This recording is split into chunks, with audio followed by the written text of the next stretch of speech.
আজকের এই ভিডিওটা উচ্চ মাধ্যমিক ২০২৬ পরীক্ষার্থীদের জন্য বেশ ইম্পর্ট্যান্ট একটি ভিডিও। বোর্ডের তরফ থেকে আসা নতুন কিছু নিয়ম, বোর্ডের তরফ থেকে আসা রেজাল্ট চেকিংয়ের যেই নতুন নিয়ম পাবলিশ হয়েছে, সম্পূর্ণ বিষয়টাই আজকের এই ভিডিওতে আমরা কভার করতে চলেছি। ইতিহাস পরীক্ষা দিয়েছো এবং যারা চিন্তিত রয়েছো, তোমাদের জন্য এই ভিডিওটা খুবই ইম্পর্ট্যান্ট। যারা পাস নিয়ে চিন্তিত রয়েছো, খারাপ নম্বর নিয়ে চিন্তিত রয়েছো, তোমাদের সকলেরই জন্য বলে রাখি এই ভিডিওটা খুবই ইম্পর্ট্যান্ট একটি ভিডিও। সম্পূর্ণ ভিডিওটিকে দেখতে থাকো। আমার নাম বিক্রম, তোমরা সকলে দেখছো বিক্রম পাল ইউটিউব চ্যানেল। তো চলো ভিডিওটিকে শুরু করা যাক। আচ্ছা, ভিডিও শুরুতেই বলবো, যারা এখনো পর্যন্ত আমাদের 50,000 সাবস্ক্রাইবার্স কমপ্লিটের খুশিতে গিভঅ্যাওয়ে যেটা আমি অ্যানাউন্স করেছি, তাতে যারা এখনো পর্যন্ত পার্টিসিপেট করোনি, ডেসক্রিপশনে থাকা ভিডিওতে ক্লিক করে দেখে নিতে পারো, যেখানে তোমরা পার্টিসিপেট করে ল্যাপটপ, মোবাইল ফোন এবং ইয়ারবাডসের মতো দামি দামি গিফটস কিন্তু পেয়ে যেতে পারো।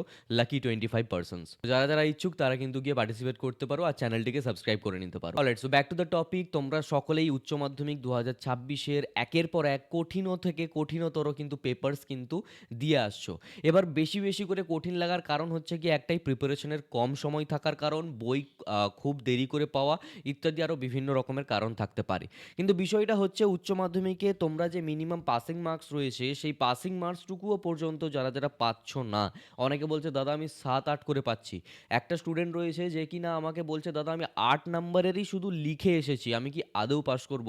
এই টাইপের দেখবে বিভিন্ন টাইপের যাবতীয় কোয়েরিজ রয়েছে তোমাদের। সম্পূর্ণ কোয়েরিগুলো কিন্তু জাস্টিফাইড, কারণ তোমরা ইতিমধ্যে কম সময়ের মধ্যে প্রিপারেশন নিয়ে বই তোমাদেরকে দেরি করে দেওয়া হয়েছে, এবং তারপরেও যদি কঠিন পেপার তোমাদেরকে দিতে হয়, তো সেই হিসেবে এইরকম অবস্থা হওয়াটাই কিন্তু স্বাভাবিক বেশিরভাগ স্টুডেন্টের। কারণ অনেক স্টুডেন্ট তো রয়েছে যারা ভালো নাম্বার পাচ্ছে, সেটা ঠিক আছে, কিন্তু যাদের চিন্তার কারণ তাদেরকে বলে রাখি, তোমরা যদি কিছু কিছু বিষয় রয়েছে যেগুলো বোর্ডের খাতা দেখার চেকিংয়ের নিয়মের মধ্যে মানে রয়েছে, তো তোমরা যদি খাতায় বেশি বেশি করে লিখে আসো, ফার্স্ট অফ অল এটা তো আমরা সকলেই জানি যে তাহলে কিন্তু নাম্বার দেওয়ার জায়গা থাকে, মানে গ্রেস নাম্বার দেওয়ার জায়গা থাকে। এই সকল বিষয়গুলো নিয়ে আমরা আগে অনেকবার আলোচনা করেছি, তাই নতুন করে আমি কিছু বলছি না। তোমাদেরকে যেটা বলার সেটা হলো, এই বছর খাতা চেকিংয়ের যে নিয়ম থাকছে উচ্চ মাধ্যমিক 2026-এর ক্ষেত্রে, সেক্ষেত্রে বলে রাখা ভালো, অনেকটা ইজিভাবে কিন্তু খাতা চেকিং করা হবে, সেই মতোই কিন্তু বোর্ড নির্দেশিকা দিয়েছে। কারণ তোমাদের সেমিস্টার ওয়াইজ যেই পরীক্ষা, সেটা কিন্তু ফার্স্ট টাইম হচ্ছে। এছাড়াও তোমাদের অনেকেরই কিন্তু এক্সাম খারাপ হয়েছে, তো সেক্ষেত্রে যদি এক্স্যাক্টলি সেই নাম্বারটাই দেওয়া হয় যেগুলো কিন্তু স্টুডেন্টরা পেয়েছে, তাহলে অনেক ছাত্রছাত্রীরাই কিন্তু ফেল করতে পারে। এবং বোর্ড যেটা একেবারেই চায় না, অন্যান্য বোর্ডের তুলনায় আমাদের বোর্ড অর্থাৎ WBCHSC বোর্ডও যেন বেশ ভালো নাম্বার পেয়ে পাস আউট করায় বেশিরভাগ স্টুডেন্টদেরকে, সেই প্রচেষ্টাতেই কিন্তু থাকছে। তো এবছরের যেই নিয়ম, তোমাদের যদি পরীক্ষা অল্প খারাপও হয়ে থাকে, পাসিং মার্কস থেকে 2, 3, 4 নাম্বার যদি কমও থাকে, তোমরা কিন্তু পাস করে যাবে। কিন্তু কথা একটাই, যে তোমাদের খাতায় যেন জায়গা থাকে নাম্বারগুলিকে দেওয়ার জন্য। কার্যত তোমরা যদি উত্তর নাও জানো, সেক্ষেত্রে খাতায় কিছু না কিছু লিখে আসতে হতো। ঠিক আছে? তো যারা এক্সট্রা করে লিখে এসেছো কিছুটা হলে বানিয়ে, তো অবশ্যই তোমরা কিন্তু পাস করে যাবে। অতটাও চিন্তা করার কোনো কারণ নেই। এবছর ম্যাক্সিমাম স্টুডেন্টদেরকেই পাস করিয়ে দেওয়া হবে।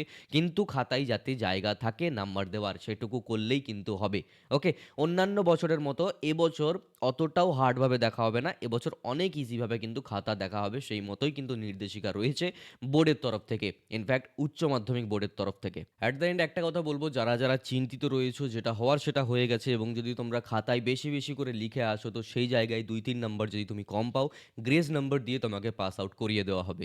ওকে? সো এই ভিডিওটা ছিল এই পর্যন্তই। সকলেই ভালো থেকো, সুস্থ থেকো। চ্যানেলটিকে সাবস্ক্রাইব না করে থাকলে সাবস্ক্রাইব করে নোটিফিকেশন বেলটিতে অল দাবিয়ে দাও, এই টাইপের আপডেট সর্বপ্রথম পেতে হলে। গিভঅ্যাওয়েতে যারা পার্টিসিপেট করেনি, পার্টিসিপেট করতে পারো। ডেসক্রিপশনে ভিডিওর লিঙ্ক থাকবে। আর অবশ্যই গিয়ে ভালোভাবে পার্টিসিপেট করতে পারলে তোমরাও দামি দামি গিফটস কিন্তু পেয়ে যেতে পারো। Thank you so much to all of you. আজকের এই ভিডিওটা এই পর্যন্তই। সকলেই ভালো থেকো, সুস্থ থেকো। বাই।